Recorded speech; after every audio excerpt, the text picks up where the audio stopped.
Sur les Champs-Élysées baignés de soleil, la Ferrari rouge d'Isabelle de Montmorency s'immobilisa dans un râle mécanique devant le Georges V. L'héritière milliardaire, furieuse, vit un mécanicien en bleu de travail s'approcher du capot fumant. Son cri de ne pas toucher sa voiture à 2 millions d'euros fut ignoré. En 30 secondes, Lucas avait plongé sous le capot et fait rugir le V12 à nouveau.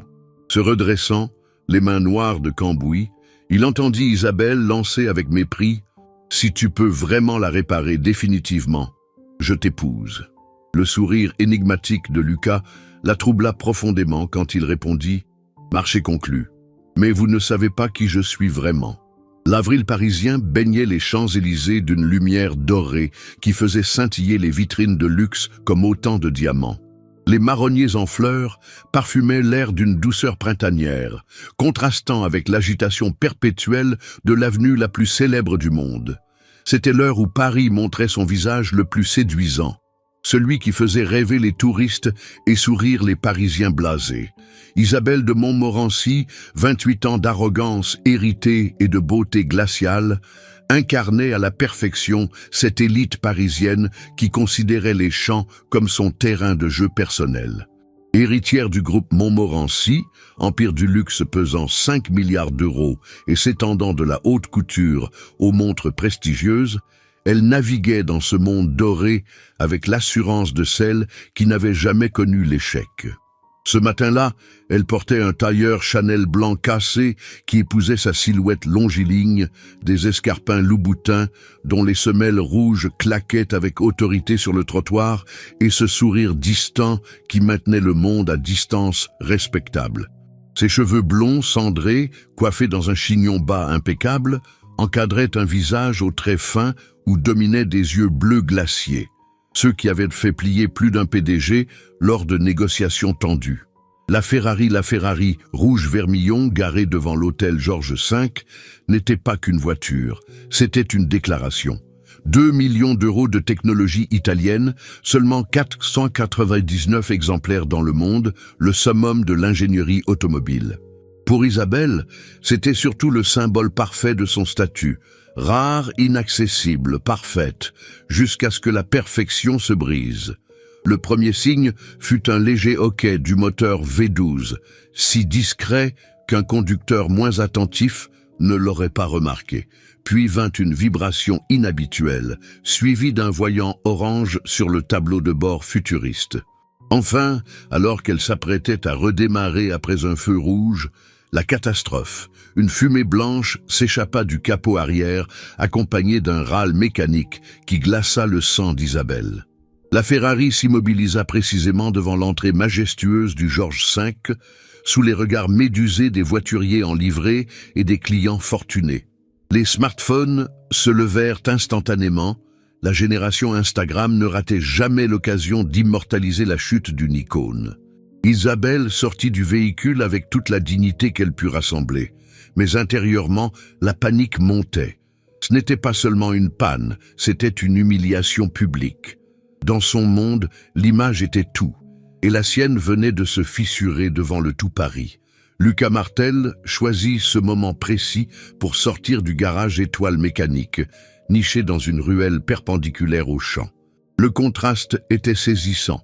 Là où l'avenue principale respirait le luxe ostentatoire, cette petite rue conservait une authenticité populaire, avec ses commerces modestes et ses immeubles haussmanniens moins rutilants. À 32 ans, Lucas portait les marques d'une vie consacrée au travail manuel. Ses mains, bien que propres, gardaient ces callosités permanentes que connaissent ceux qui manient quotidiennement les outils. Son bleu de travail, d'un bleu marine délavé par d'innombrables lavages, portait le logo discret du garage et quelques taches d'huile impossibles à effacer. Médaille d'honneur du vrai travailleur. Mais c'était son visage qui intriguait. Sous la barbe de 3 jours et les cheveux bruns ébouriffés, ses traits révélaient une finesse inattendue.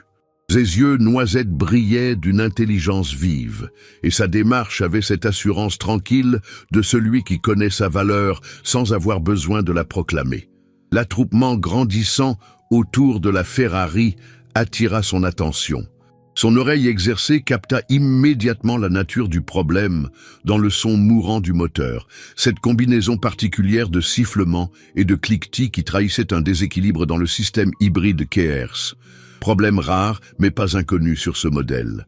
Il s'approcha, fendant la foule des curieux, avec une autorité naturelle. Les regards dédaigneux glissaient sur lui. Un mécanicien parmi les millionnaires, une tache de cambouis dans ce tableau parfait. Mais Lucas n'y prêtait aucune attention, fasciné par la beauté mécanique en détresse. Isabelle était au téléphone, sa voix cristalline tranchant dans l'air. « Non, je ne peux pas attendre 2 heures. J'ai les Japonais dans 45 minutes. » « Comment ça, tous vos techniciens sont occupés ?» Le concierge du Georges V, dans son uniforme impeccable aux boutons dorés, tentait de gérer la situation avec le professionnalisme des palaces. Il avait déjà contacté le service Ferrari officiel. 2 heures minimum avant l'arrivée d'un technicien, avait-on répondu. Inacceptable pour mademoiselle de Montmorency. C'est alors qu'Isabelle vit cet homme en bleu de travail s'approcher de sa voiture. L'audace la stupéfia. Comment osait-il? Cette Ferrari valait plus que ce qu'il gagnerait dans plusieurs vies. Ne touchez pas à cette voiture. Sa voix coupa l'air comme un fouet de glace. Éloignez-vous immédiatement. Mais Lucas continua son approche, imperturbable. Quelque chose dans son regard, une détermination tranquille, mêlée à une pointe d'amusement, déstabilisa Isabelle. Il ouvrit le capot arrière avec l'assurance de celui qui a répété ce geste 1000 fois. « Je vous ai dit de vous éloigner !» Isabelle s'avança, ses talons loup-boutins claquant sur le bitume comme une déclaration de guerre. « Cette voiture vaut 2 millions d'euros. Plus que ce que vous verrez dans toute votre misérable. » Elle s'interrompit, stupéfaite. Les mains de Lucas se mouvaient dans le compartiment moteur avec une grâce inattendue, une précision chirurgicale. En quelques secondes, il avait identifié le problème. Un connecteur du système KRS mal fixé, provoquant une surchauffe du système électrique et un arrêt de sécurité. Sans un mot, ignorant les protestations hystériques d'Isabelle et les murmures de la foule, Lucas sortit un outil de la poche de sa combinaison. C'était un mouvement fluide, pratiqué, celui d'un homme qui porte toujours sur lui les instruments de son art. Ses doigts dansèrent autour des composants complexes avec une familiarité troublante. 30 secondes, c'est tout ce qu'il lui fallut. Un clic discret, un ajustement millimétrique, et il referma le capot.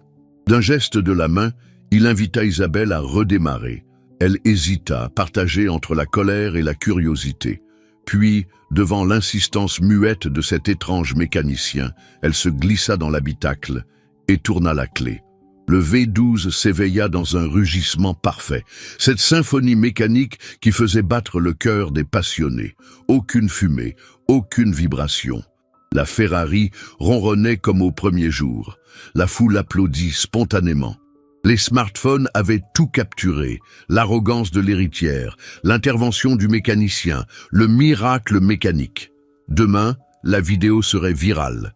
Isabelle sortit de la voiture, son masque de perfection fissuré. Ce mécanicien de rue venait d'accomplir en 30 secondes ce que les techniciens Ferrari mettaient des heures à diagnostiquer dans leurs ateliers high-tech. L'humiliation était complète. C'est alors que l'orgueil blessé prit le dessus. Elle avait besoin de reprendre le contrôle, de transformer cette défaite en victoire, même factice. Avec ce sourire méprisant qui avait fait sa réputation dans les conseils d'administration, ce mélange de condescendance et de cruauté raffinée, elle s'approcha de Lucas. « Impressionnant pour un garagiste », lança-t-elle, savourant chaque syllabe empoisonnée. « Dites-moi, vous faites souvent le pitre devant les hôtels de luxe pour impressionner les touristes ?» Lucas s'essuyait calmement les mains sur un chiffon tiré de sa poche, impassible face à l'attaque. « Puisque vous semblez si doué, » continua Isabelle, haussant la voix pour que tous entendent, « je vais vous faire une proposition. Si vous pouvez vraiment réparer cette voiture, je veux dire la perfectionner, pas juste ce rafistolage de fortune. Alors je vous épouse. » Elle rit, un son cristallin et cruel. C'était une plaisanterie, évidemment, le genre d'humiliation publique que son milieu adorait infliger aux petites gens. La foule rit nerveusement, mal à l'aise devant tant de mépris. Mais la réaction de Lucas la prit au dépourvu. Au lieu de rougir, de balbutier ou de s'enfuir, il la regarda droit dans les yeux. Un sourire énigmatique flotta sur ses lèvres, tandis qu'il rangeait méthodiquement son outil. « Marché conclu, mademoiselle de Montmorency, dit-il d'une voix calme qui porta étrangement loin. Mais attention, je tiens toujours mes promesses, et vous ne savez pas qui je suis vraiment. » Le ton était si assuré, si dénué de servilité, qu'Isabelle en frissonna malgré elle. Comment connaissait-il son nom complet? Elle ne s'était pas présentée. Et cette façon de la regarder, comme s'il voyait au-delà du masque, au-delà de l'armure de luxe et d'arrogance. « Comment connaissez-vous mon nom ?»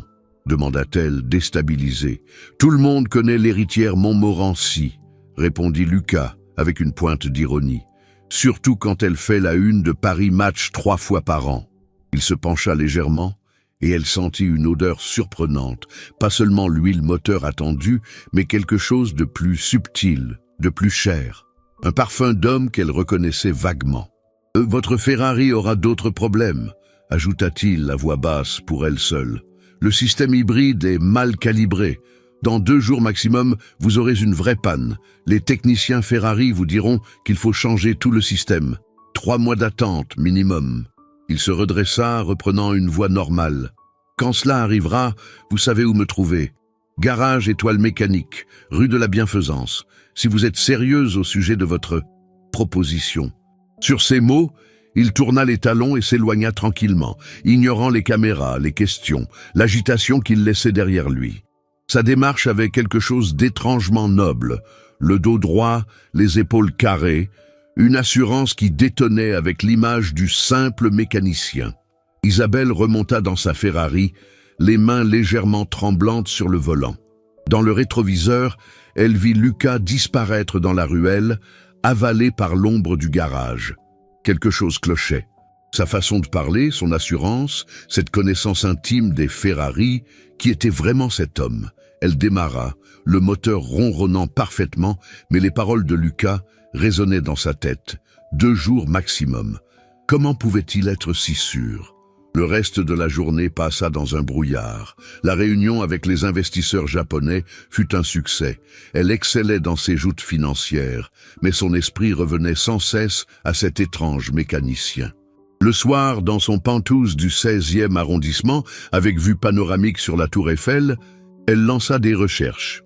Le garage Étoile Mécanique existait depuis 40 ans. Réputation solide mais discrète, clientèle fidèle du quartier. Le propriétaire actuel, Lucas Martel, l'avait repris 2 ans plus tôt. Aucune présence sur les réseaux sociaux, aucune interview, aucune publicité. Un fantôme à l'ère digitale. C'était troublant. Dans son monde hyper connecté où chacun cultivait son image comme un jardin précieux, cette absence totale intriguait. Qui était Lucas Martel? Un simple mécanicien qui avait eu de la chance, ou quelque chose de plus. 48 heures plus tard, exactement comme prédit, la Ferrari montra de nouveaux signes de faiblesse. D'abord, une légère perte de puissance en accélération, puis des ratés dans le système de récupération d'énergie. Enfin, le voyant rouge fatal et l'arrêt complet du mode hybride. Les techniciens Ferrari confirmèrent le diagnostic avec des mines désolées, problème majeur du système KERS nécessitant le remplacement complet. Pièce à commander spécialement à Maranello. Délai, 3 mois minimum. Coût, 85 000 €. Assise dans le salon VIP de la concession Ferrari, Isabelle repensait aux paroles de Lucas. Il avait prédit chaque détail avec une précision troublante. Une idée folle commença à germer. Et si elle le testait? Pas pour le mariage, évidemment. L'idée restait grotesque, mais pour voir jusqu'où irait l'audace de cet étrange mécanicien. Elle prit son téléphone et dicta un message à son assistant. « Faites livrer la Ferrari au garage Étoile Mécanique, rue de la Bienfaisance. Avec ce mot, vous avez 1 semaine pour tenir votre promesse. Si vous réussissez, nous discuterons de votre récompense. IM. » Le dé était jeté. Au garage, Lucas reçut la livraison avec un sourire qui aurait intrigué Isabelle. Il caressa le capot rouge de la Ferrari avec une tendresse inattendue, murmurant « Bonjour beauté ». Je t'attendais. Il sortit son téléphone. Un modèle dernier cri qui détonnait avec l'image du simple garagiste et composa un numéro international. La conversation se fit en anglais parfait, avec une pointe d'accent britannique. « C'est moi. Envoyez les pièces du prototype TX7. Oui, toutes les pièces. » Tu aimes cette histoire, Makwa? Laisse un petit like et abonne-toi à la chaîne.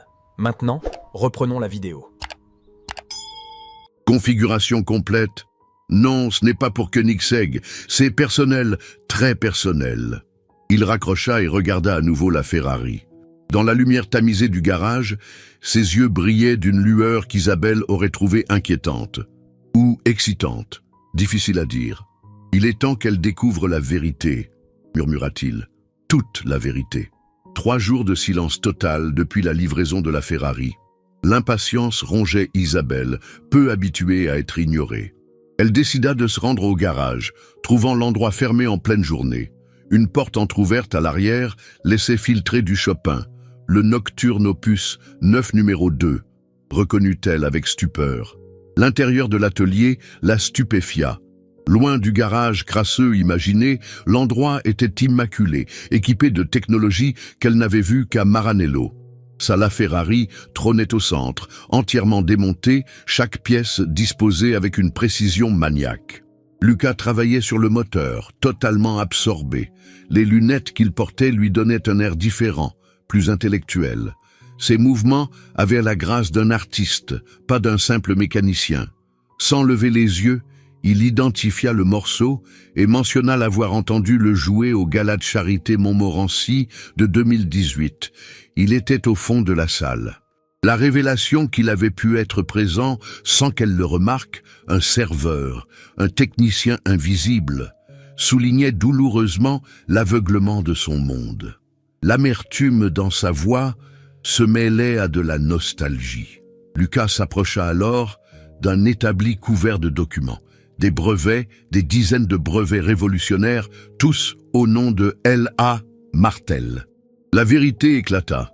Lucas Alexandre Martel, ingénieur aéronautique et automobile, diplômé de Polytechnique et du MIT, ancien directeur R&D chez Koenigsegg, concepteur du système hybride de sa Ferrari. Le monde d'Isabelle vacilla. Cet homme en bleu de travail était un génie de l'ingénierie. Les brevets authentiques témoignaient d'innovations révolutionnaires. Pourquoi gâchait-il son talent dans ce garage? L'histoire que Lucas raconta était simple et déchirante. Son père atteint d'un cancer. Il avait tout quitté pour revenir à Paris, s'occuper de lui. Ce garage était l'héritage paternel, le lieu où son père lui avait enseigné qu'un homme qui sait réparer peut tout construire. Il attendait depuis sa mort 2 ans plus tôt. Le bon moment, la bonne personne peut-être. Les heures suivantes furent une révélation technique et humaine. Lucas ne réparait pas simplement, il transformait. Chaque pièce était optimisée avec des technologies qu'il avait développées. Sa passion, en parlant de mécanique, contaminait Isabelle, qui oublia sa robe Dior à 5 000 € sur un tabouret poussiéreux. L'évocation de son départ de Koenigsegg révéla une blessure profonde. Une fiancée héritière suédoise l'avait quitté quand il avait choisi son père malade plutôt qu'un avenir brillant. Un homme préférant un garage miteux n'était pas digne d'elle. La douleur transparaissait encore dans sa voix. Quand Lucas demanda si le défi était sérieux, Isabelle rougit, s'excusant pour cette plaisanterie cruelle. Mais lui ne plaisantait pas. Leurs regards se croisèrent, chargés d'une électricité dangereuse qu'Isabelle n'avait jamais ressentie dans son monde aseptisé. Le téléphone d'Isabelle sonna, son père, un dîner d'investisseurs. Le monde réel la rattrapait. Avant de partir, dans un élan spontané, elle l'invita au dîner du lendemain. Elle voulait continuer cette conversation, explorer ce lien étrange qui se tissait entre eux. Resté seul, Lucas caressa le capot de la Ferrari. La phase 2 de son plan s'enclenchait. Il était temps de voir si Isabelle était prête pour la vérité complète. Le Pré-Catalan scintillait ce soir-là, accueillant la crème du business parisien pour le dîner Montmorency. Isabelle, éblouissante dans sa robe haute couture, guettait nerveusement l'entrée. L'apparition de Lucas la stupéfia. Le smoking Arnaud avait transformé le mécanicien en gentleman distingué. Mais c'était son aisance naturelle dans ce monde qui impressionnait le plus. Henri de Montmorency fronça les sourcils devant le cavalier de sa fille, présenté vaguement comme consultant en ingénierie automobile. La soirée bascula quand Kenji Yamamoto, PDG d'un géant automobile japonais, reconnut Lucas avec effusion.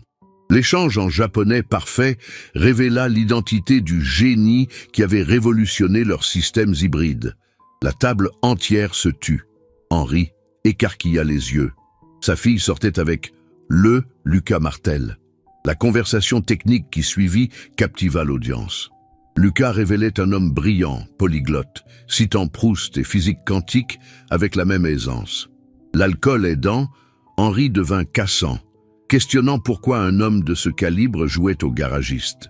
Le silence glacial qui suivit fut brisé par la réponse calme mais cinglante de Lucas sur l'humilité apprise de son père, valeur manifestement non transmise chez les Montmorency. Lucas partit dignement après cette gifle verbale, laissant l'assemblée stupéfaite. Isabelle courut après lui, ses talons claquant sur le marbre. Elle le rattrapa dans le jardin, où il révéla la vraie raison de son départ de Koenigsegg. La fiancée qu'il avait rejetée pour avoir choisi son père mourant plutôt que sa carrière. La vulnérabilité soudaine d'Isabelle le surprit. Elle confessa avoir ressenti dans son atelier une paix inconnue depuis toujours, trouvant ce monde doré, superficiel et vide. Sa proposition de lui donner une semaine pour prouver qu'elle valait mieux que ce monde pourri toucha Lucas. Ils coururent main dans la main vers le garage, abandonnant le monde artificiel du pré-Catelan. Dans la Ferrari modifiée lancée sur le périphérique désert, Isabelle découvrit la transformation magique opérée par Lucas. La voiture était parfaite, complète enfin. Le vent dans ses cheveux, son rire libéré, Isabelle incarnait pour Lucas la vraie magie de cette nuit. Plus que la mécanique, c'était cette femme découvrant sa liberté qui l'émerveillait. Isabelle tint parole spectaculairement. Dès l'aube, elle bouleversa son existence, annulant réunion et gala pour arriver au garage en tenue de travail. Lucas, touché et amusé, l'initia à la mécanique. Ses mains fines révélèrent un talent surprenant, apprenant vite les gestes précis. Le 3e jour marqua un tournant. Madame Chen, femme de ménage du quartier, amena sa vieille Clio en panne sans argent pour réparer. Isabelle insista pour s'en charger elle-même. Sous la direction de Lucas, elle diagnostiqua et répara le problème. Le sourire reconnaissant de la vieille dame valait tous les bonus du monde. Le 4e jour apporta l'orage. Henri de Montmorency débarqua, fulminant contre cette mascarade. La déclaration de démission d'Isabelle le laissa sans voix. Elle gardait ses parts, mais quittait l'opérationnel pour d'autres projets. S'ensuivit une scène terrible, menaces, chantage émotionnel, déshéritement. Isabelle resta stoïque, interdisant à Lucas d'intervenir. C'était son combat. Après le départ fracassant de son père, elle s'effondra dans les bras de Lucas, pleurant des années de rage contenue. Sa déclaration de ne rien perdre, mais de se trouver enfin toucha profondément Lucas. Le 5e jour, elle dévoila son projet. Transformer sa fortune en fondation pour former des jeunes défavorisés à la mécanique de précision. L'excellence accessible à tous, pas seulement aux héritiers. L'admiration de Lucas grandissait devant cette femme qu'il avait mal jugée. Le 6e jour, il l'emmena dans un petit bistrot de Belleville où son père l'emmenait. Ils parlèrent jusqu'à l'aube. Rêve, peur, espoir. Isabelle évoqua sa mère morte quand elle avait 10 ans, son blindage émotionnel depuis. Lucas parla de ses inventions, son rêve de voiture vraiment durable. La proposition d'Isabelle le stupéfia. Partenariat 50-50, son génie et ses ressources pour révolutionner l'industrie. La détermination dans ses yeux ne laissait aucun doute sur son sérieux. Le 7e jour, Lucas présenta son cadeau, une clé en or blanc sertie de diamants pour un prototype unique qu'il avait construit en attendant quelqu'un digne de le conduire. Espoir, sa création ultime fusionnant luxe et performance, attendait sous une bâche. Le baiser qu'ils échangèrent scella plus qu'une semaine d'épreuve. 2 destins s'unissaient. Quand Lucas mit un genou à terre pour sa vraie demande en mariage, le oui d'Isabelle résonna comme une évidence. 6 mois plus tard, le Salon de l'Automobile de Paris vivait un moment historique. Le stand Martel Montmorency Motors présentait Aurore, leur première création commerciale. Le contraste était leur signature. Isabelle en tailleur sobre, exposant la vision business. Lucas en bleu de travail, expliquant les innovations. Les commandes affluaient pour ces voitures de luxe écologiques et réparables qui révolutionnaient le marché. Mais le vrai succès se mesurait ailleurs. 50 jeunes en formation dans leur académie, des ateliers, redonnant espoir aux banlieues. Henri de Montmorency, présent malgré leur brouille, observait sa fille rayonnante d'une lumière nouvelle. Le geste naturel de Lucas passant un bras autour de sa taille lui fit comprendre. Ses excuses et sa bénédiction émurent l'assemblée. Le mariage au garage transformé mélangea les mondes. Aristocrates et mécaniciens, ministres et apprentis. Isabelle arriva dans Espoir, conduite par Madame Chen. Sa robe, création d'un styliste de banlieue qu'il soutenait, symbolisait leur philosophie. Les vœux restèrent simples mais profonds. Le discours d'Henri reconnaissant que Lucas avait offert à sa fille ce qui lui manquait, but, passion, authenticité, arracha des larmes. Le cadeau des apprentis, une plaque « Ici, l'excellence n'a pas de prix, elle a du cœur », couronna la cérémonie. 2 ans après, l'entreprise valait 500 millions, mais dans leur bureau surplombant l'atelier, ils restaient les mêmes. Elle en tailleur, lui en bleu de travail. Leur seul regret était de ne pas s'être trouvés plus tôt.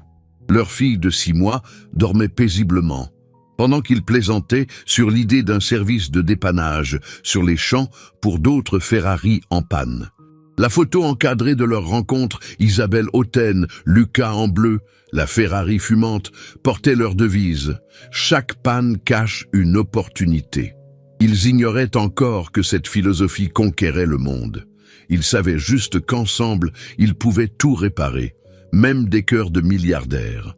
10 ans après, l'empire Martel-Montmorency était devenu un phénomène mondial. Mais le vrai miracle se produisait quotidiennement dans leurs 100 ateliers écoles français. Ce matin-là, l'inauguration à Clichy-sous-Bois rassemblait un parterre étonnant où ministres et mécaniciens communiaient dans la vision de l'excellence accessible. Emma, 8 ans, aidait papa avec un sérieux adorable, questionnant sur la méchanceté initiale de maman. La réponse de Lucas sur les murs que les gens construisent pour se protéger est la bonne clé à trouver, comme pour une voiture en panne, fit monter les larmes aux yeux d'Isabelle. Henri de Montmorency et Madame Chen coupèrent ensemble le ruban symbolique.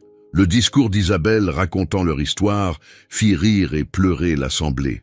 Sa déclaration que leur vrai Ferrari était les 10 000 jeunes formés toucha particulièrement Karim, ex-dealer devenu meilleur apprenti. Le nouveau projet, voitures autonomes pour handicapés vendues à prix coûtant, ferait crier les actionnaires, mais ils n'avaient pas construit leur empire pour eux. Dans leur bureau commun, regardant les jeunes travailler avec passion et Emma jouer sans distinction sociale, Isabelle se sentait enfin entière. Le dîner hebdomadaire au bistrot de Belleville réunissait 3 générations réconciliées. Henri reconnaissait que leur empire humain surpassait infiniment son empire financier. Le père de Lucas, miraculeusement en rémission, toastait à ceux qui avaient su voir au-delà des apparences. En rentrant, ils passèrent devant le Georges V où une Ferrari rouge stationnait exactement au même endroit qu'il y a 10 ans. Signe ou confirmation que certaines rencontres sont écrites. Dans leur maison simple de Montreuil, la clé de la Ferrari originale encadrée portait l'inscription « Parfois, il suffit d'un défi impossible pour découvrir l'essentiel ». Emma dormait, épuisée par sa journée de mécanique. Sur la terrasse, enlacés face à Paris scintillant, ils contemplaient leur lumière intérieure, cette flamme allumée un jour d'avril quand une héritière orgueilleuse avait défié le destin. Et le destin, incarné dans un mécanicien en bleu de travail, avait magnifiquement relevé le défi. Si cette histoire vous a touché et fait croire à l'amour au-delà des barrières sociales, laissez un like. Partagez. Avez-vous fait un pari fou qui a changé votre vie? Abonnez-vous pour d'autres histoires prouvant que l'amour transcende tout. Rappelez-vous, une panne peut être le début de votre plus belle aventure.